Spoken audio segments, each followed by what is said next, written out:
अब राजस्थान के भी सीएम का नाम सामने आ गया है। दिल्ली से आए पर्यवेक्षकों ने विधायक दल की बैठक के बाद सांगानेर से विधायक भजनलाल शर्मा का नाम राजस्थान के मुख्यमंत्री के लिए तय कर लिया। भाजपा आलाकमान ने केंद्रीय मंत्री राजनाथ सिंह, विनोद तावड़े और सरोज पांडे को राजस्थान का पर्यवेक्षक बनाया था। राजस्थान में नए सीएम को लेकर सस्पेंस था, जो अब खत्म हो गया है। कई नाम सामने आ रहे थे, लेकिन सांगानेर सीट से विधायक बने भजनलाल शर्मा ही राजस्थान के अब नए मुख्यमंत्री होंगे। दिल्ली से आए पर्यवेक्षकों ने विधायक दल की बैठक के बाद भजनलाल शर्मा का नाम तय कर लिया है। भरतपुर के रहने वाले भजनलाल शर्मा संगठन में लंबे समय से कार्यरत हैं। वे प्रदेश महामंत्री के तौर पर कार्य करते रहे हैं। बीजेपी ने उन्हें पहली बार जयपुर की सांगानेर जैसी सुरक्षित सीट से चुनाव लड़ाया और पहली बार में ही वे सीएम बने हैं। मौजूदा विधायक अशोक लाहोटी का टिकट काटकर भजनलाल शर्मा को प्रत्याशी बनाया गया था। भजनलाल शर्मा पहली बार ही विधायक बने हैं और 4 बार वो प्रदेश महामंत्री बीजेपी के रह चुके हैं और इनका इतिहास आरएसएस और एबीवीपी से जुड़ा हुआ रहा है। इस नाम के सामने आने के बाद वाकई लोगों को काफी हैरानी हुई कि कई नाम रेस में थे, जिसमें राजकुमारी दिव्या कुमारी थी, वसुंधरा राजे खुद थी। इसके अलावा भी कई और नाम ऐसे थे जो रेस में आगे चल रहे थे, लेकिन बीजेपी ने हमेशा की तरह एक बार फिर से भजनलाल का नाम सामने लाकर सभी को हैरान कर दिया है। बीजेपी की इस स्ट्रैटेजी और इस नाम के सामने आने के पीछे क्या आगे की प्लानिंग हो सकती है, इसे हम समझने की कोशिश करेंगे। हमारे साथ इस वक्त स्टूडियो में मौजूद है वरिष्ठ सहयोगी राकेश रंजन। रंजन जी, फिर से बीजेपी ने चौंका दिया है। एमपी और छत्तीसगढ़ में नाम सामने आने के बाद सबको उम्मीदें थी कि राजस्थान में शायद किसी महिला को टिकट मिले, वसुंधरा ना सही तो दिव्या को, लेकिन ये जो नाम सामने आया है इसकी कल्पना भी किसी ने नहीं की थी। आखिर इस नाम के पीछे मकसद क्या रहा होगा बीजेपी का? देखिए, कास्ट कॉम्बिनेशन का ख्याल जो है इस बार बीजेपी ने रखा है। और जब कल जो है मध्य प्रदेश के सीएम बने थे मोहनलाल यादव, और जब हम बातचीत कर रहे थे आसिया जी आपके साथ, तो उस वक्त भी हम लोगों ने बातचीत की थी कि अब चूंकि छत्तीसगढ़ में एक आदिवासी मुख्यमंत्री बन चुके हैं, एक ओबीसी कम्युनिटी से मोहन यादव अब जो है मध्य प्रदेश के सीएम बन गए, तो ये तय था कि राजस्थान में जो है फॉरवर्ड कम्युनिटी से ही सीएम चुना जाएगा। लेकिन वहां पर एक बात ये लोगों को लग रहा था कि शायद कोई महिला हो और फॉरवर्ड कम्युनिटी को की हो, तो दिया कुमारी का नाम जो है प्रमुखता से लिया जा रहा था। लेकिन भाजपा ने एक बार फिर से चौंकाया है और जो उन्होंने भजनलाल शर्मा को सीएम बनाया है, ब्राह्मण कम्युनिटी से हैं वो। और देखिए, ये बातें भाजपा जो है पिछले कई चुनावों से ये संदेश देने का प्रयास कर रही है कि ब्राह्मण के प्रति भी जो है उनकी जो है अटूट निष्ठा है और ब्राह्मण उनके साथ है। इस बात पर कई बार चूंकि सवाल उठे हैं, खास करके तब से जब से यूपी में जो है योगी आदित्यनाथ ने सत्ता संभाली है, तब से ये सवाल जो है करने का प्रयास जो है विपक्ष की तरफ से होता आया है। तो ब्राह्मण को भी एक सीएम का पोस्ट जो है अब दे दिया गया है। तो निश्चित तौर पर आप कह सकते हैं कि भाजपा जो है अभी से ही लोकसभा चुनाव को देखते हुए कास्ट कॉम्बिनेशन को सही कर रही है, वो एक समीकरण बना रही है।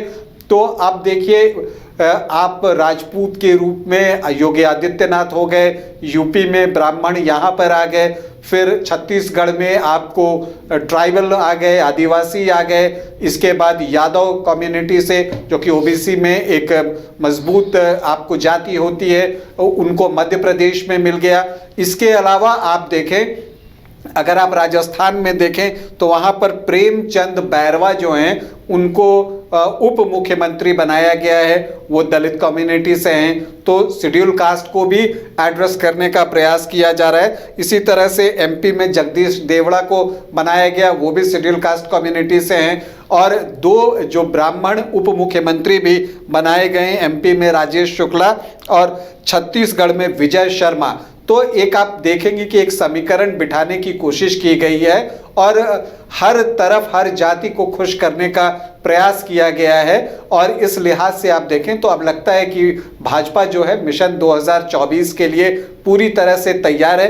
हालांकि राजस्थान में जो ये नाम आया है भजनलाल शर्मा का, बिल्कुल चौंकाने वाला नाम है। फर्स्ट टाइम एमएलए हैं। सबसे खास बात यह है कि पहली बार विधायक बने और पहली ही बार वो मुख्यमंत्री भी बनाए जा रहे हैं। तो ये एक आप कह सकते हैं कि बड़ी बात है। जो पिछले 2 राज्यों में हमने देखा, मध्य प्रदेश और छत्तीसगढ़ में, वहाँ मुख्यमंत्री तो नए आए लेकिन उन्हें जो है प्रशासकीय अनुभव था, चाहे एक मंत्री के रूप में रहा हो लेकिन वो प्रशासकीय अनुभव था। लेकिन यहाँ पर वो अनुभव जो है भजनलाल शर्मा के पास नहीं है। हालांकि पार्टी के वो जरूर महामंत्री रहे हैं और 4 बार महामंत्री रहे हैं प्रदेश के, तो ये एक बात है। तो आप कह सकते हैं कि भाजपा बिल्कुल जो है मिशन 2024 के मूड में आ चुकी है और अब इसका फायदा जो है वो आगामी लोकसभा चुनाव में उठाना चाहेगी, क्योंकि जनता के बीच जो उसे संदेश देना था वो संदेश वो दे चुकी है कि हम सभी जाति के लोगों को लेकर चल रहे हैं, चाहे वो फॉरवर्ड हो, ओबीसी हो, शेड्यूल कास्ट हो, शेड्यूल ट्राइब हो, तो सभी को खुश करने का ये प्रयास है। लेकिन पहली बार जो विधायक बना और सीधे मुख्यमंत्री का पद उसे दिया गया है, तो राज्य चलाने का अगर अनुभव नहीं है तो ये क्या मुश्किल नजर नहीं आएगी आने वाले दिनों में? देखिए, ये व्यक्ति व्यक्ति पर डिपेंड करता है। अगर आपको याद हो तो दिल्ली में जब अरविंद केजरीवाल मुख्यमंत्री बने थे तो वो भी पहली ही बार बने थे।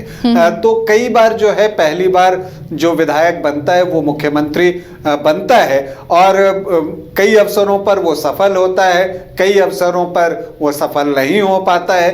तो ये तो व्यक्ति व्यक्ति पर निर्भर करता है कि उनकी योग्यता क्या है, प्रशासकीय कार्यों को करने की, इस पर निर्भर करेगा। और चूंकि वो महामंत्री रहे हैं, संघ से जुड़े रहे हैं, और तो इन सब चीजों को देखते हुए अब ये देखना होगा कि जब राजकाज वो संभाल लेंगे और वहां से जो शुरुआत एक होगी तो वो किस तरह से जो योजनाएं हैं उनको धरातल पर लेकर जा पाते हैं। क्योंकि अब आपको देखिए वहाँ एक पार्टी भी है, एक अच्छी बहुमत जो है भाजपा के पास है, 115 विधायक हैं, 199 जो चुनाव हुए थे सीटों पर उसमें 115 विधायक भाजपा के हैं। एक सीट पर जो है अभी और चुनाव होना है, तो एक अच्छी मेजोरिटी उनके पास है। तो इसीलिए शायद उनको चुना गया है कि इस तरह की कोई परेशानी शायद उनके सामने नहीं आएगी जहां जोड़ तोड़ करने की जरूरत पड़े, तो वो अपना सारा ध्यान जो है वो शासन पर लगा सकते हैं। एक और इन तीनों राज्यों में जो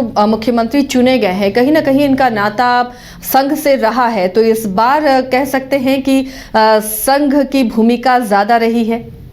देखिए, आमतौर पर जो भाजपा में ऊंचे पद मिलते हैं उसमें जब आप जाएंगे तो संघ से जुड़े लोग ही होते हैं। कुछ एक अपवादों को अगर आप छोड़ दें तो वो अपवाद भी इसलिए हैं ताकि ये मैसेज दिया जाता है कि दूसरी पार्टी के लोग भी अगर आते हैं तो हम उनका भी सम्मान करते हैं और उनका भी जो अधिकार होता है वो देने का प्रयास करते हैं। लेकिन आम तौर पर अगर आप भाजपा के पूर्व मुख्यमंत्रियों की ओर नज़र दौड़ाएंगी तो आप पाएंगे कि ज़्यादातर लोग जो है वो संघ से जुड़े रहे हैं, या जो ऊंचे ऊंचे पदों पर जो भी जाते हैं तो उनका एक संघ का बैकग्राउंड होता है।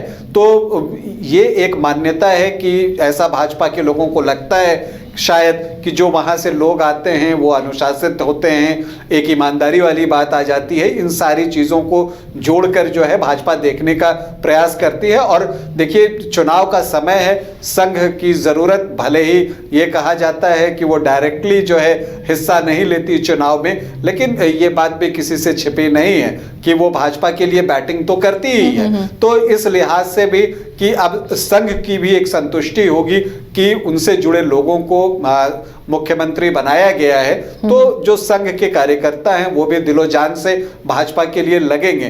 तो अपने घर को संभालने की भी ये कोशिश है और एक जो आपस का रिश्ता है घर में उसे मजबूत करने का भी आप इसे प्रयास कह सकती हैं।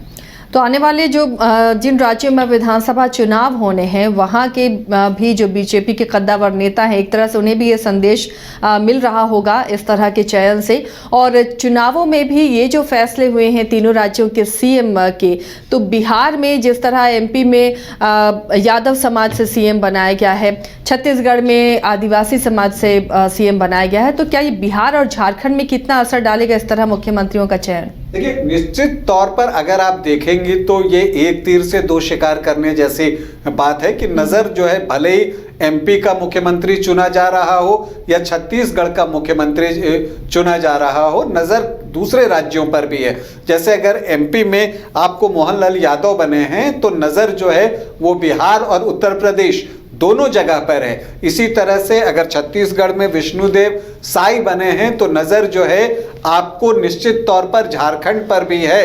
हालांकि उड़ीसा की ओर भी हो सकता है, लेकिन वहां पर नवीन पटनायक बहुत मजबूती के साथ डटे हुए हैं, तो इसलिए उन्हें कोई चुनौती होगी, मुझे ऐसा नहीं लगता। लेकिन अगर आप देखें, इसके अलावा ब्राह्मणों को जिस तरह से संतुष्ट किया गया है, तो वो भी जो है आपको बिहार की बात कर लीजिए या उत्तर प्रदेश की बात कर लीजिए, वहां पर एक फैक्टर हो सकते हैं। तो इस बार जब मुख्यमंत्री या उप मुख्यमंत्री चुना गया है तो उसमें जो है ये जरूर देखा गया है कि मुझे सारे कास्ट को संतुष्ट करने का प्रयास करना है और इसका इम्पैक्ट पड़ेगा। देखिए, अगर मोहनलाल यादव एक मुख्यमंत्री बन गए तो एक यादव मुख्यमंत्री अब भाजपा के पास भी है, और वो जब अब बिहार में या उत्तर प्रदेश में चुनाव प्रचार के लिए जाएंगे तो खुलकर कहेंगे कि देखिए यादव मुख्यमंत्री आए हैं। और देखिए, ये भले हो सकता है कि विधानसभा चुनाव में जो यादव वोटर्स हैं वो जो हैं फिर वापस जो उनका एक अपने अपने राज्य में है कि तेजस्वी यादव या अखिलेश यादव की तरफ जाएं, लेकिन लोकसभा चुनाव में तत्काल भाजपा को इसका फायदा हो सकता है, क्योंकि तेजस्वी यादव या अखिलेश यादव जो है वो पीएम पद के कैंडिडेट नहीं है। तो वहां पर जो यादवों में एक संदेश जा सकता है कि देखिए, चूंकि यादव को मुख्यमंत्री बनाया गया है तो क्यों ना हम जो है एक बार जो है मोदी को वोट करके देखें। और पिछले लोकसभा चुनाव के बारे में भी कहा जाता है, जो राजनीतिक विश्लेषक हैं वो कहते हैं कि यादवों का वोट लोकसभा चुनाव में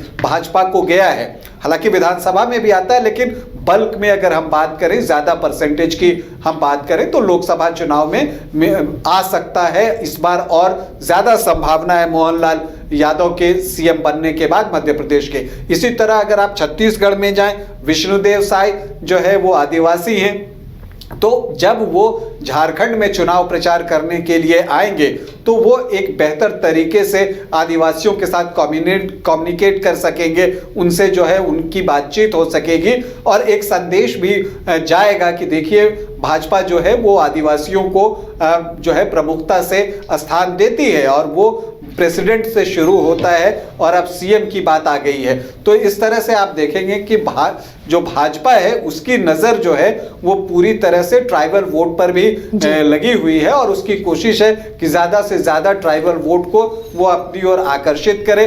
और अब जो है विष्णुदेव साई के रूप में उनके पास वो चेहरा भी है जो कि एक अपील करता है आदिवासी कम्युनिटी को।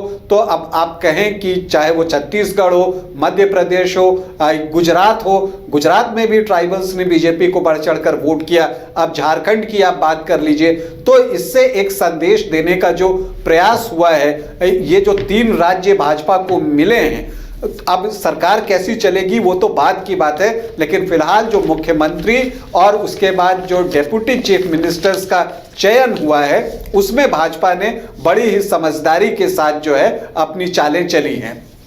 चलिए, शुक्रिया रंजन जी इस तमाम जानकारी के लिए। तो कहा ही जाता है कि बीजेपी चुनाव के लिए हमेशा तैयार रहती है, और इससे ये जो तीनों राज्यों का चयन हुआ है मुख्यमंत्री के नाम पर, इससे इनकार नहीं किया जा सकता है कि आने वाले लोकसभा चुनाव और कई राज्यों में जो विधानसभा चुनाव होने हैं उसे देखते हुए इन नामों का चयन किया गया है, और इसका परिणाम बीजेपी को आने वाले दिनों में मिल सकता है।